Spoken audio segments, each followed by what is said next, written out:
right, so we can continue now. Sorry. The lady was standing by the gate, and I remember saying, "Mummy," and I remember shaking my head. You know, I just didn't want to call her mother or mummy or anything like that. So she said, "Auntie." So I remembered auntie, so that was okay. And it was sort of, as I said, a twilight hour, so they don't put their lights on too early. You know, sort of. And she showed me, you come in, and there was a little tiny corridor, and that was the kitchen. And then led out to a garden, and she took me out into the garden. And she showed me the outhouse. And, you know, sort of probably didn't quite sink in. And then there was just one living room on the side. I mean, there were other rooms, but they used for storage and as I said, the post office and all kinds of things. So what was left really for use was this tiny little gangway, hallway, which was the kitchen and the living room with a fireplace.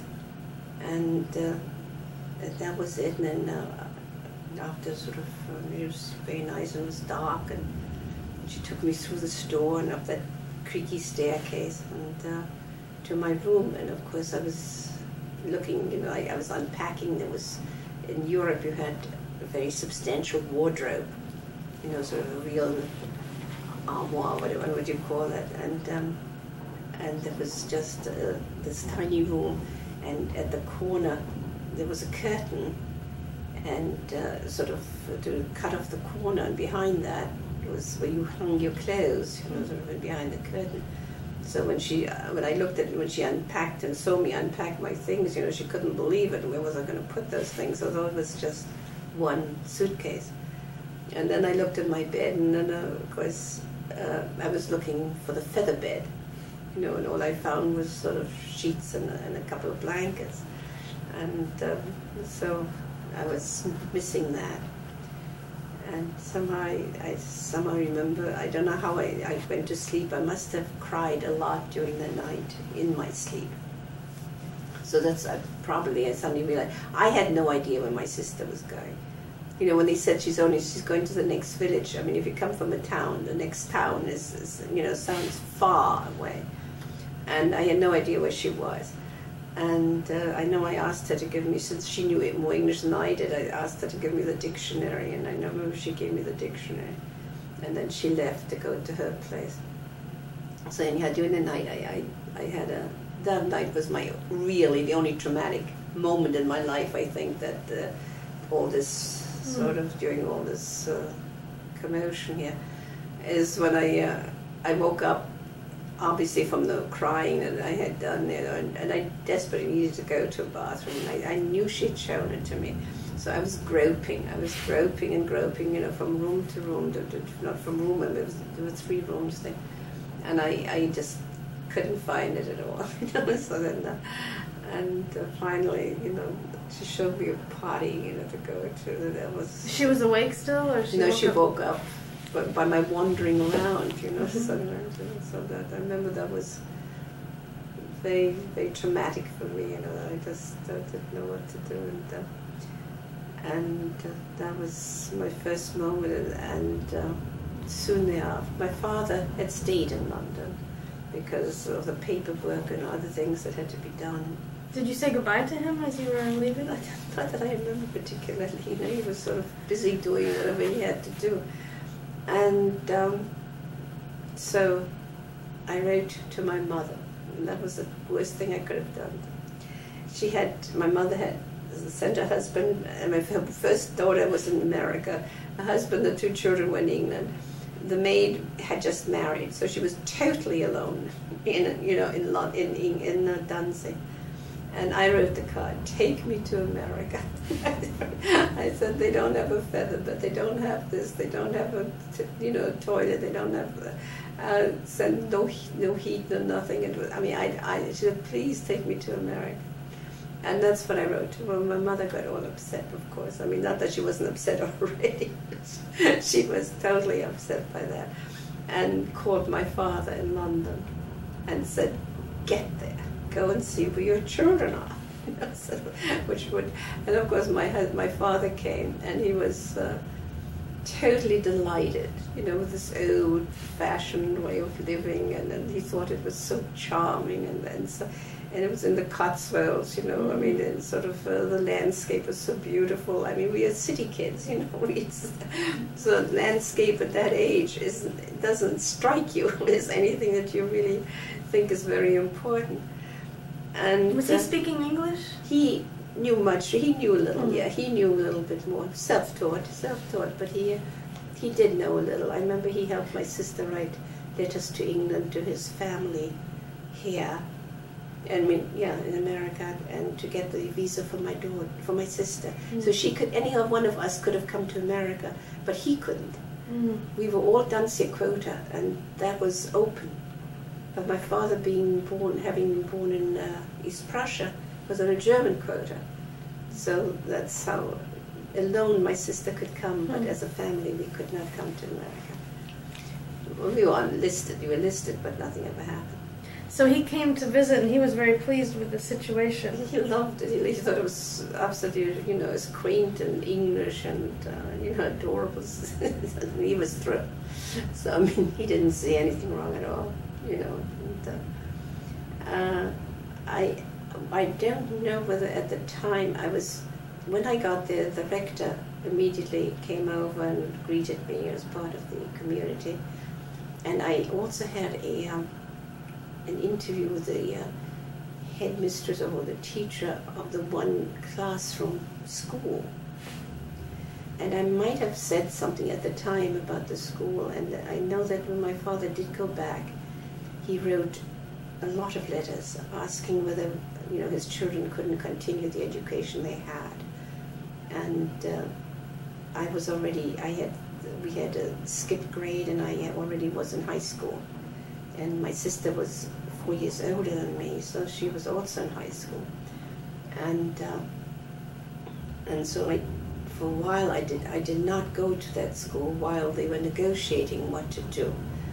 And in the meantime, there were some refugees children in Stonehouse with a Miss Kimmins, and those children were given English lessons. And so we were invited to come and join those English lessons. So my sister and I had a month of English, and I remember additions, you know, of pence and shillings and pounds, and how to do that and all that kind of thing. Was that a frequent thing, or? That was I don't know. I don't think it was a daily basis, but several times a week for that 1 month we would meet and have that lesson given to us. And then one day the refugee lady came, committee lady, and picked me up, and then we went and picked up my sister, who happened to be in the next village. If you were brave enough to cross a field with cows on them, you could get there quite in 20 minutes. But if you were to walk, it was quite a walk, because you had to circle all those fields. So that's where she was. So then they picked both of us up. How long was that since you had been left there? Well, within weeks. Oh. Within a week, because I think I was only within a month, actually. Within the month, because I started school a month after I was there, and we were taken to the central school, which was a vocational school, and my sister, you know, was already over 14. So I mean, so they asked whether they had a spot for either one of us or both of us, and as fate would have it, they had it only for my sister. So she went there, and then I went across the street to the high school and asked, "Did you see that was your fate, really?" And they asked, and they took me. So from that, then they took us to a bicycle store and gave us each a bicycle. And I had never ridden a bicycle, so I had to ride this bicycle home, which was 4.5 miles. I had to go home. But my sister was there, and I had once or twice been with her on a bicycle. She had a bicycle. I didn't have one.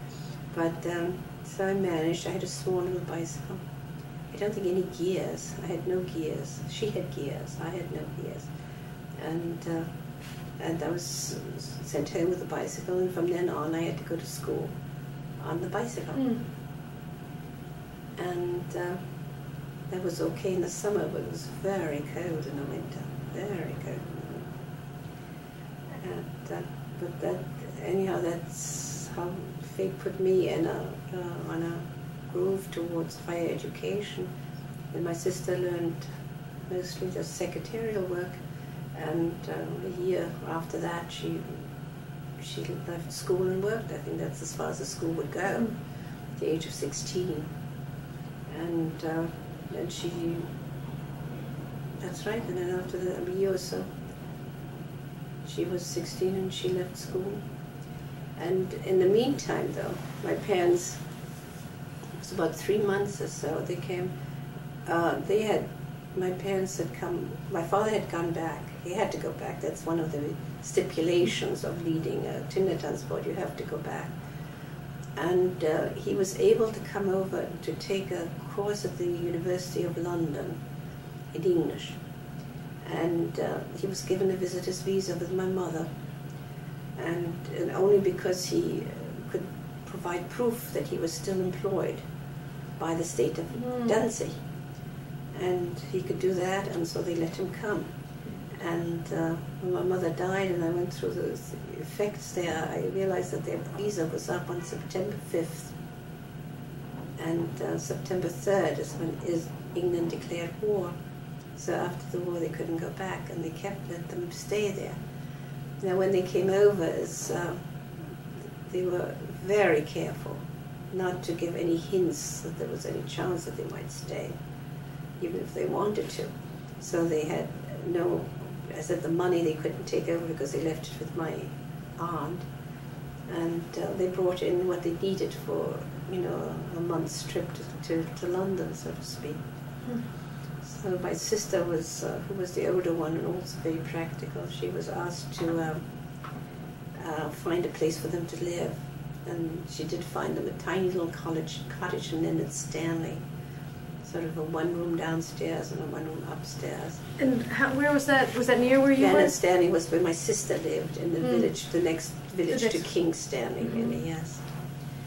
So my parents lived there, and... so you were able to see them frequently then? I was able to see them, but they never asked me to stay there or anything like that. I mean, it was just one room that they had, and probably they didn't know how long they had to be this way, and their money was not ample. They were not allowed to work at first because they were alien and they had no right to work. So they were living very frugally in this little tiny cottage. And when I was sick, I would go to them. I remember having the measles or something. And then I was sleeping on, they had a chair that opened up into, it's just a chair, so I stayed on that chair, I remember. Well, the whole thing, though, upset when my parents really did come. That, of course, changed the entire attitude of the family with whom I was living. So that was all against their way they had thought it out, you see. So what happened atmospherically? What changed? Well, it's eventually, I mean, it took a year. They finally came to the conclusion that there was no reason for them to keep me. And I had to go and look for another place. I was so-called thrown out. They didn't say why, I mean, I only found that out very recently.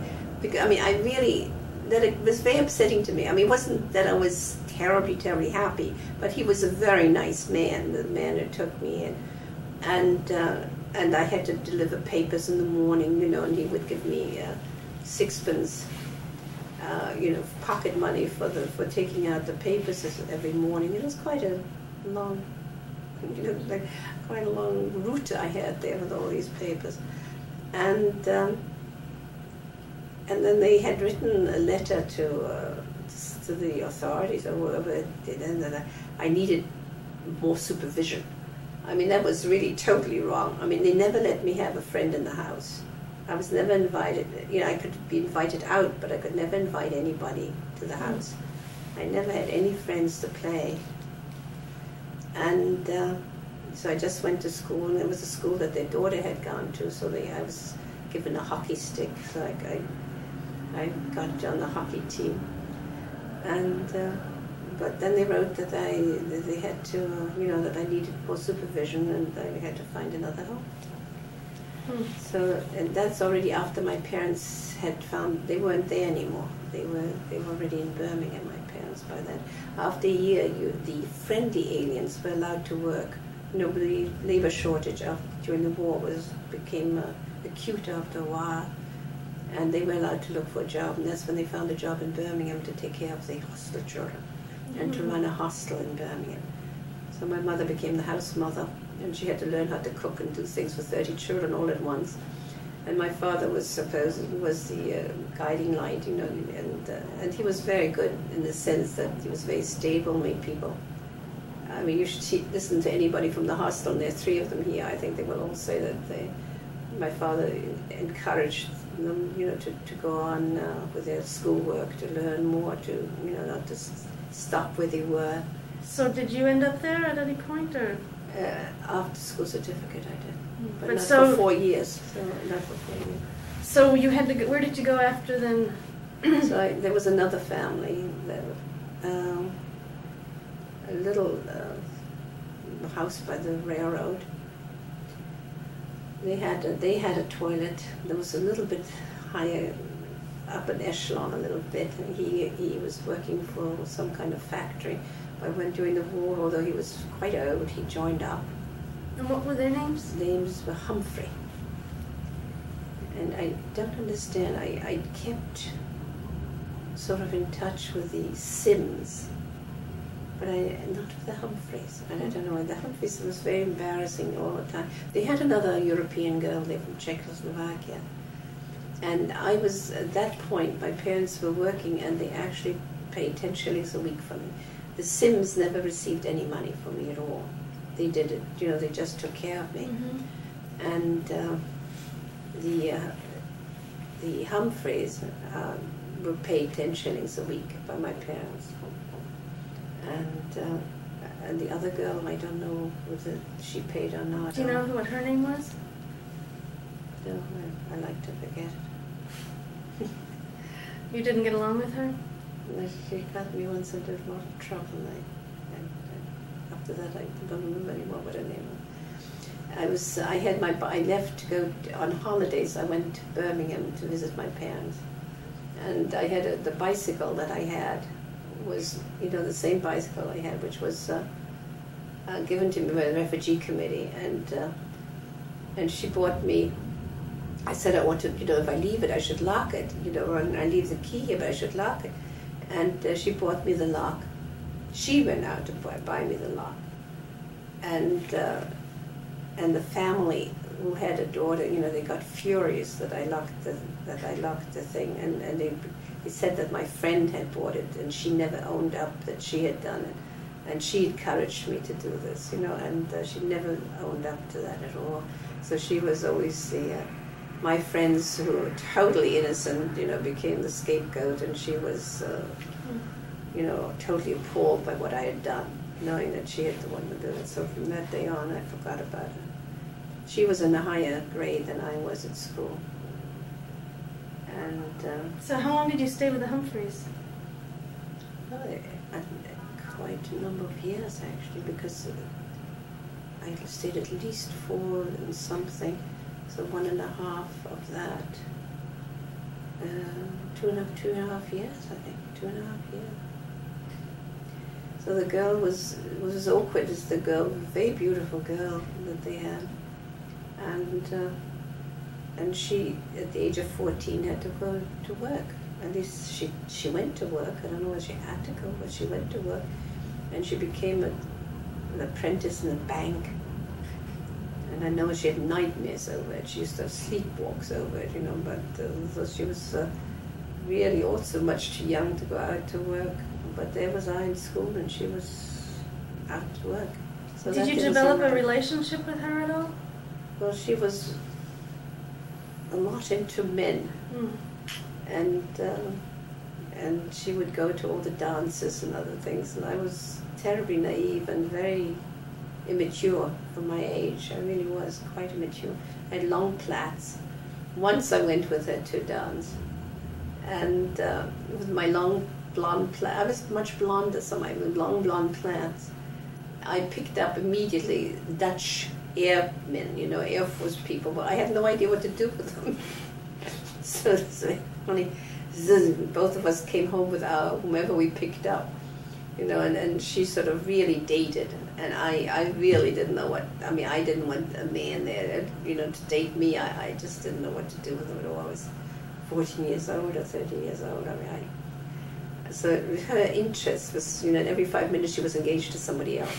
So her interests were totally different from mine, and although I liked her very much and all that, but there was just no connection really. And did you lose complete contact with her, or? Yes, totally. That was my fault. I don't know, totally. So both was there. He drank. He liked to drink, and he came home. He was sometimes a little drunken sailor, but he also meant well. You know, they were very, and the wife was a nice lady and worked hard. I mean, I wasn't that good in living with people because I really didn't contribute that much to the household. You know, I didn't know how to cook or take over breakfast or meal or anything like that. I really wasn't very good at anything. I just didn't know how, I don't think. And there was no expectation for you to carry on any tasks in the house or anything? No, I didn't have any that I know of. No. The other girl I know made breakfast. She remember always cooking the bacon, but I never got to that at all. So where did you go from there? I waited until I had my school certificate in those days. You know, so that was the finishing of one level of high school school certificate, and then I saw the correspondence very recently. The refugee committee in Birmingham, where my parents were, and everywhere else, were pushing for me to go to work, and I should look for a job. And I was writing letters. I know you know what to do, you know best, but please, you know, I'm not ready yet. Don't send me to work. I don't want to work yet. And my parents had a very hard time persuading, you know, the refugee committee that, you know, as long as I could go to school, I should go to school. So they made me sit for an examination to the bombing had ceased by that. You know, the reason I wasn't with my parents in Birmingham at all, at the refugee committee house, it was because Birmingham was so intensely bombed every night. And it was really miserable there, absolutely miserable. Every night you had to get out of bed and you had to go down into the basement and sleep on trunks. And there was a bomb in front and there was a bomb in the back, and once no lights and once no gas, and the windows were smashed. You know, it was really the English people, what they went through and how they did it. I mean, it were really to be admired. It was a constant thing. It's not just occasionally. It was constant. It was an industrial town, and I remember being there myself during one of those really bad attacks, and you could hear the whistle, you know, and everybody said as long as you hear the whistle it's fine. It's when you don't hear it, that's what matters. And I remember when the children went out in the morning to go to work, one by one they were coming back from the hostel because they couldn't find their offices. The centre of town had been hit very badly, and they just had all the places of work had been shattered. So it was a bad thing. So I was only there for vacation time, holiday time, and the rest of the time I was back where I was. And that's, I don't know why I was telling you that. But I was staying there until school for certificates, and then I sat for an entrance examination to King Edward's School.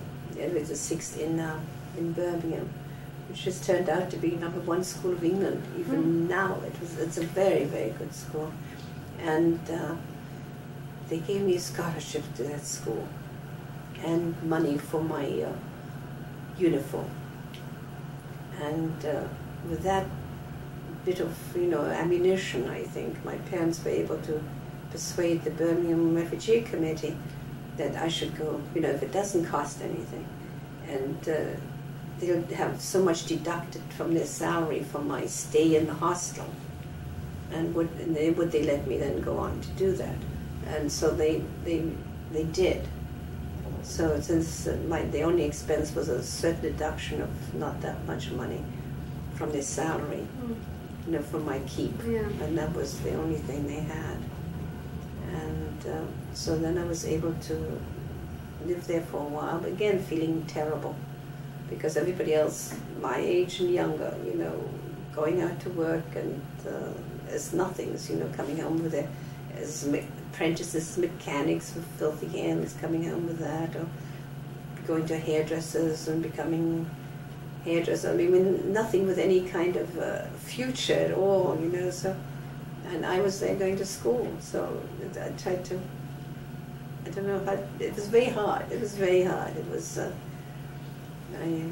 didn't, and then somehow or other, after I got to high school, the higher school certificate, the headmistress there called my parents in and said that I wasn't brilliant by a long shot, but they thought I was sort of clever enough that I had a chance to get a scholarship to Oxford, and just a chance. And so they let me stay on to take the exams, and then I got into St. Hugh's. And that is how just this one little trip of that Birmingham refugee, of the Stroud Refugee Committee, this school or that school, really made the total change in my future. So that was. So what did you study then? Well, I took an easy way out because I really didn't know what Oxford was all about. I really didn't. Living in a hostel was wonderful in a way, but it was totally isolated. We were very strong and supportive of each other, but we lived in an island. Once you're outside of that island, you're living, it was totally a different world. We were the refugee group, we were not people, we were not children, we were refugees, so we were just totally different. Happy among ourselves, as happy as could be. And on Saturday nights, at Friday night, my father always had an Onyx Shabbat of some kind, where somebody had to read a paper or do something. If he didn't do it, somebody else had to. And on Saturday night, it was always dancing, and then people were envying us for being where we are, but occasionally my parents tried to make me go to a regular home, a Jewish home where there was another young girl or so. But it was the most awkward situation I'd ever been to. She didn't know what to do with me, and I didn't know what to do with her. And I remember sort of in the end, always, sort of patronizing me in some way. I remember being in the bus, and afterwards with one of them, she said, "Isn't it strange?" She said, "You were the one who ended up going to Oxford." This little, refugee kid who was not quite up to par to being normal. So that was a very strange kind of situation. So I never really felt comfortable anywhere, outside this little enclave of the hostel with 30 children in it. So, and I was certainly never really comfortable among the families. I remember, there were a lot of letters I wrote. I said, I know that I only saw those, I'd forgotten about them until I saw them recently. I said, I know you're getting bombed all the time. I said, but please let me come to you. I always pleaded. I said, at least we'll all die together. I always said to see, let us, please take me away from it. Let me stay with you. But my parents decided it was a safe area, and I was learning English, and as my father was so enamored with the area I was in, so there was never a chance of me joining my parents and my sister, so I was really quite all alone there. Because my sister, as soon as she graduated, went to Birmingham and got a job there. so that I was alone there, sort of. And, so eventually you did study at Oxford, or? Yes, I did. I got my degree at Oxford. And what did you get your degree in? What was the? It was modern languages. So I had enough, so I really could have, the idea was to teach, really. I had another year's scholarship to take the Master's in Education. But in that meantime, while I was at Oxford, my sister, after a while, actually went to Paris to work for the Joint Distribution Committee. They were looking for people in Europe to work, after for the refugees. And she was given a job in Paris to go there. So she was a stateless person in a way, living in Paris. My parents became English, British. Oh, they did? And I did too, because I was under 21.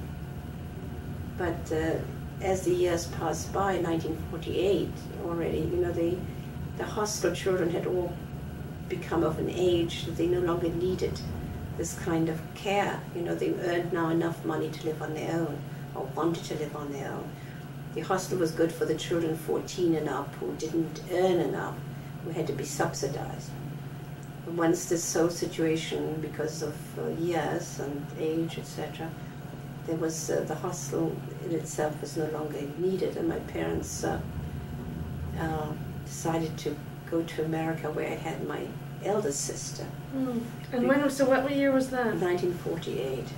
In 1948. So they decided that was a good time to go to America, and that was the only place. And my sister in Paris agreed to go to America. So that they said the only time our family, my mother suffered very much not having her eldest daughter with her all the years. She went over immediately after the war, the first moment she could. And all our crates, a lot of crates, a long time ago, before we left, we sent a lot of crates to America. And my sister was supposed to take care of them. And never found out to this day what happened. They were all auctioned off. And not an item was ever recovered. Not an item. They were all there. And somebody was supposed to pay the storage, and the money was there, but somebody fouled up. So when my mother came to America, she found out that it would be auctioned off, and nobody helped her to restore it, to get any of it back.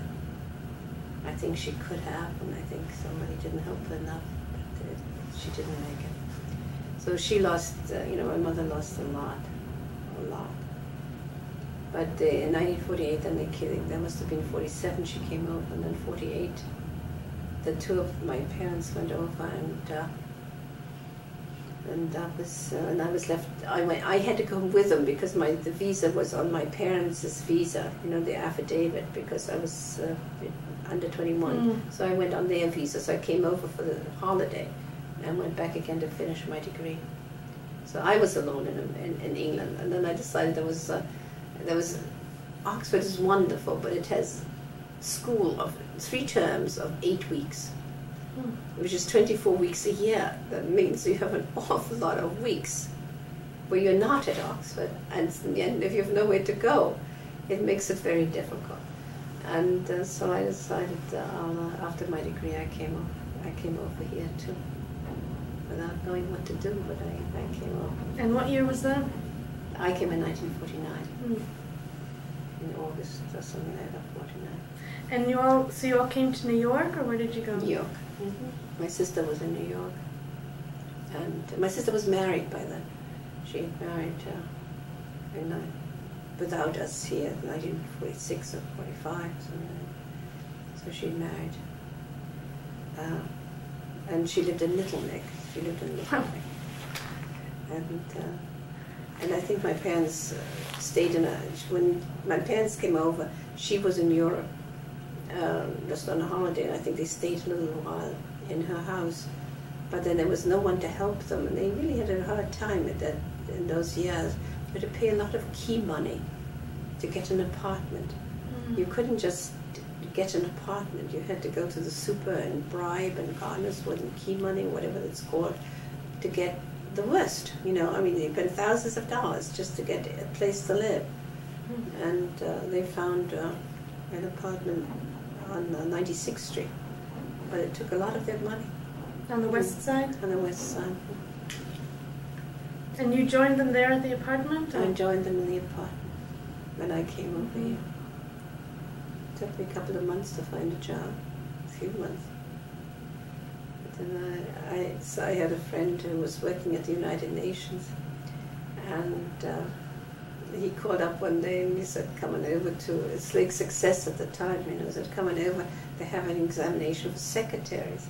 I said, you must be kidding. I said, I cannot type, I cannot, I really can't do anything a secretary does. No, nothing. He said, doesn't matter, come over.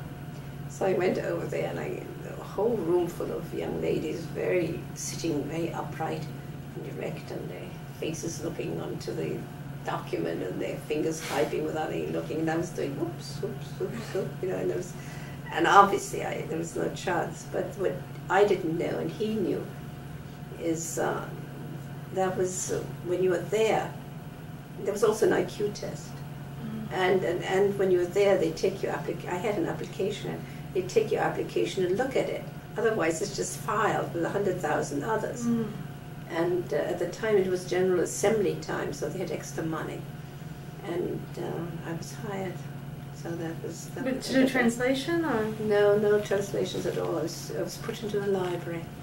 I was put into the library. So then I decided I can't become anything professional in the library unless I had a library degree. So then I started going to Columbia University to take a library degree. And did you get your degree? 10 years later. 10 years later. A year and a half after, in 1991, I got the job at the end of 1949, I think, or 1951, I got married. And my husband wasn't that crazy about the United Nations and all the foreigners. He was a Bostonian.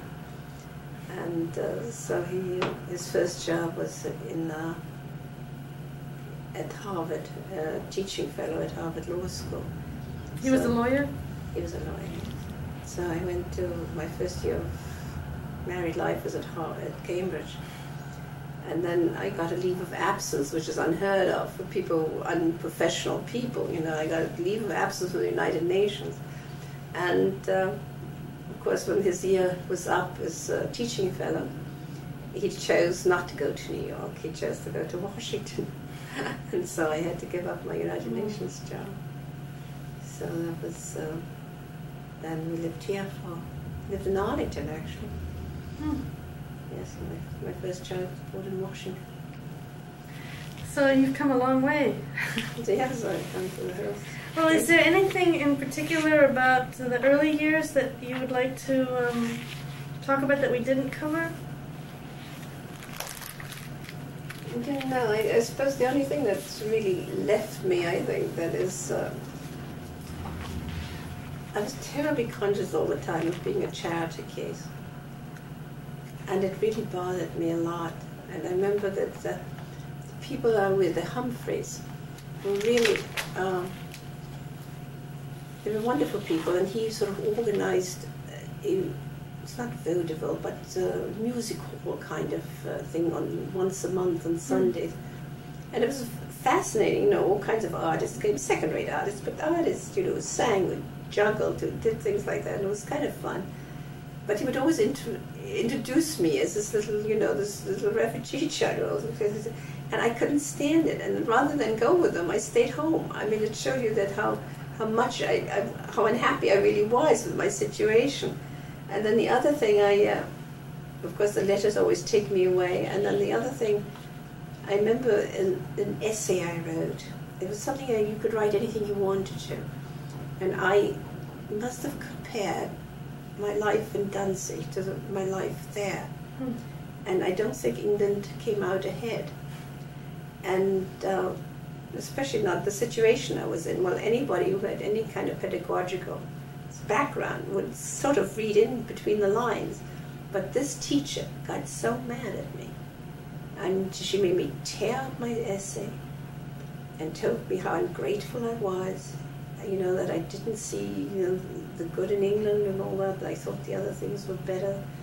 And that was, you know, an incredible experience for me. I mean, I wasn't, I said, you know, I said a few things that were, you know, comparatively speaking, but it was an honest essay. It was really, you know, things that I thought were, you know, a little bit. I was living in a village, and that was Danzig. I mean, even though it was Europe and Eastern Europe, it was a very modern city, and we did have modern facilities, and we did have a spa next to us. I mean, life was a totally different life. You know, it was a very lovely life. I mean, so these were the things you had pointed out in the essay? I can't remember what I pointed out, but certainly I pointed out that my life beforehand was probably better than my life was then.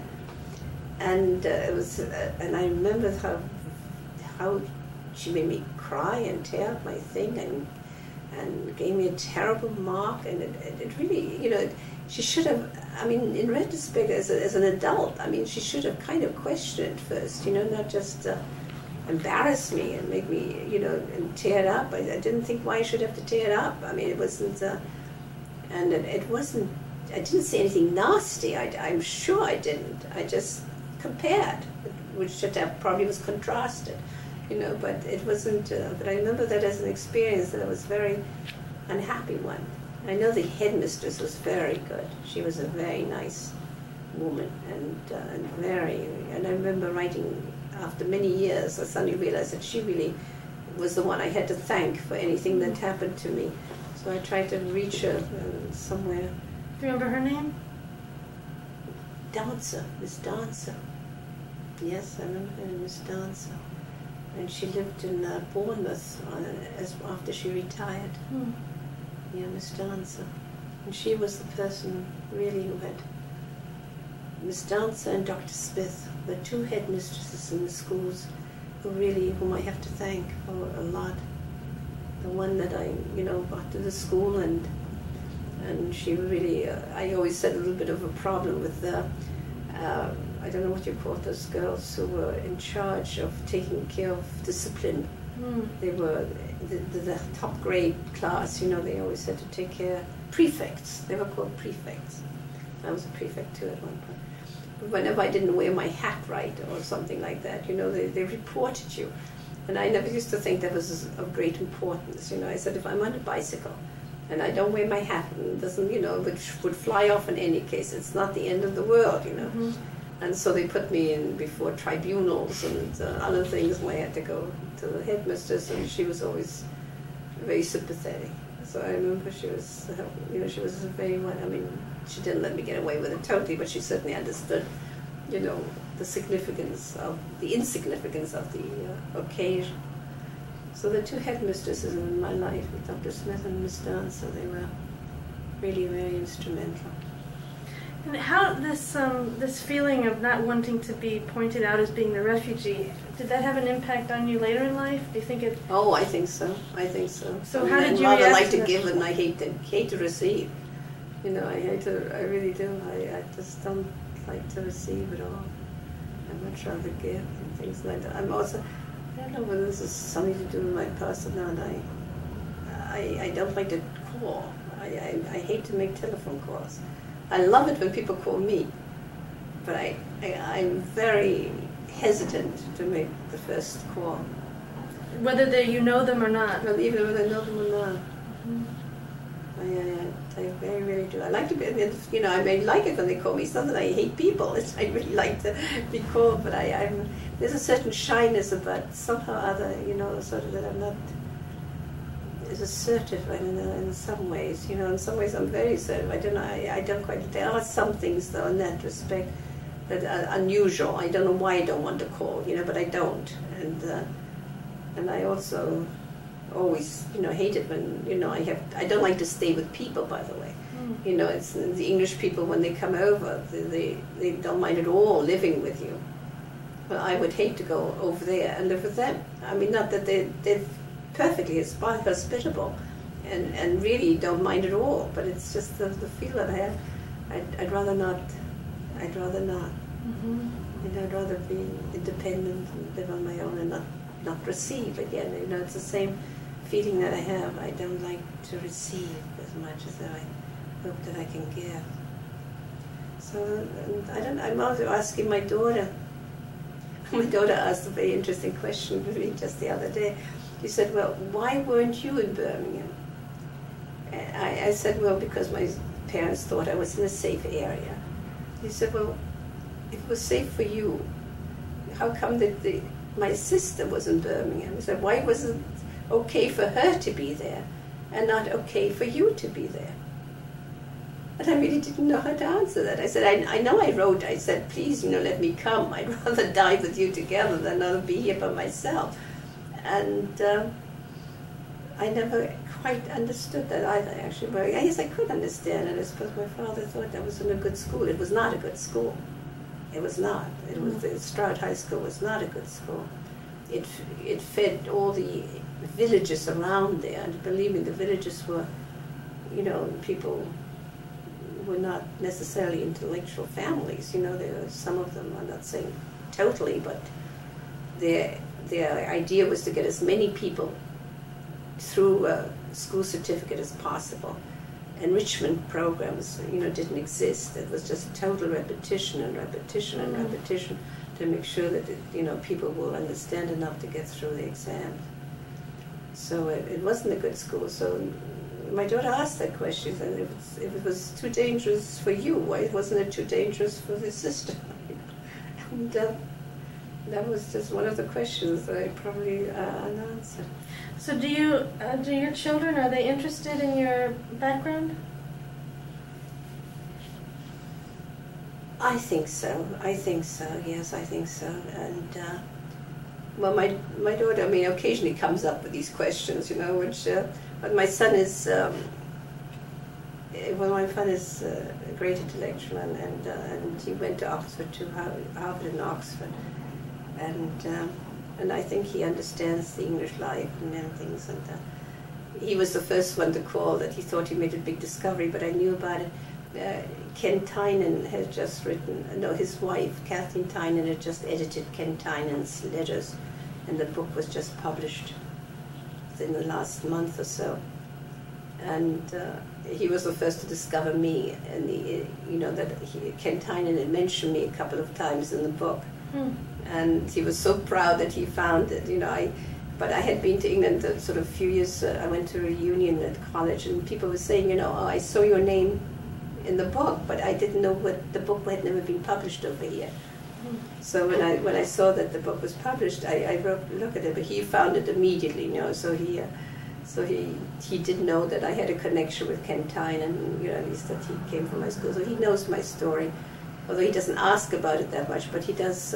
He is ancient historian, so my history comes a little bit into the ancient history. So he's well aware, I think, of. I don't know whether he knows all about the how far back to my aunts and uncles he goes. I'm not sure about that, because my parents didn't. My father, I was rather touched, actually. I went to the Yad Vashem, and I said, well, let me put all those people, whom I mentioned here. I said, let me write them down, and then I sort of filled out a form and asked for any of them who had already been registered, and I found that my father had registered everyone. He never really said that he'd done that. I had no idea. But I saw his writing in this thing, and he was, obviously, he had, suffered knowing that, all his, so many of his siblings, and, his father would have been too old in any case, but the siblings did not make it. And, but he didn't discuss any of that with you? He didn't discuss it, no. I didn't even know he'd filed, you see. I didn't even know he filed.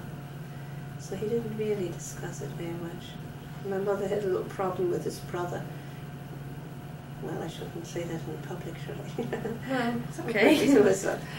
Because he took the family money in order to buy the farm, which everybody, of course, agreed to. And he kept it during the war, and he kept it after the war, thinking maybe somebody would have survived. And when nobody had survived, he really didn't want to be a farmer. He sold the farm. And so I remember my mother was always saying, well, it was all our money and all the family's money. And my husband is your brother. Some part of that should go to us. And he wouldn't think of it. And so my father always said, whatever my brother does is all right. And he would never, at that point, he would never even think of asking, whatever he does is all right. Irked my mother, but that is how he, was one surviving brother, so he would never say a bad word about it. Are you in touch with that family? I am actually, yes. It was very difficult because I know how my mother felt, and she was right. I mean, she was really right. I mean, because he bought houses for all his children with the money, and my mother was, I feel my parents, my mother particularly, suffered the most. You see, all of us came back on our feet, and we were all living a life we would have led, and probably even better. But my mother never regained her status in life. She never did. She had to work very hard. She didn't have she was always wanted to buy a little house on the water or so, and even her money he didn't let go, sort of that brother, so that she never had a lump sum, which she could do that, buy the house or live the way she wanted to live. And so, although she was always very regal, and it never mattered what she did. I mean, she tried everything. She was a cashier at Klein's and a masseuse, and I mean, she tried all kinds of things to earn some money and other things, and never, she would never lose her dignity in any way whatsoever. And always, when she walked in, you could just very queenly walk away. But in retrospect, I think she had the hardest life. She lost, Danzig to her was everything. Not only had she lost her brothers in the war, the First World War, and she lost all her family and all her status in Danzig, and here she was, she never had the same friends, a couple of them, that's all, but never quite regained that kind of lifestyle that she really had enjoyed, and that all my sisters and I enjoyed. We were sort of back to where we started from. But I don't think she ever did. I mean, she never would let down. She would never say a word. And she lost all her possessions. So to us, the possessions were not as important as were to her. We could buy new ones. I mean, for her, it was, the plates were no longer the Meissen plates, and the silver wasn't the silver. And that's, her life was very different. So, although she was always just totally grateful that her family was there. And all of us, the three of us and my parents, the five of us survived. And that was all important, and she would never let on. But I can't imagine that it was very difficult for her. I mean, especially the hostel years she had to. And when she once over in New York, she became a hostel, not a hostel mother, a house mother to a halfway house. And that was horrendous. I mean, I think knives were sort of pointed at her and things, and she was there with people on drugs and other things. And I mean, she really, did terrible things in order to find a place, in society, what to do and how to live. But it was things that she would never have thought of, in other times. And I think she was the one who was the hardest. And I always think, I wish I had told her that, that I understood, but I don't think I ever did. When did she pass away? She would have been 100 on May 16th, and she died just before she was 90, so it's 10 years ago. Wow. 10 years ago. But she did it whenever we had a reunion, many of her birthdays, I would try and get a hostel reunion, because there's so many of that hostel at Wheeley's Road, of the people living in America.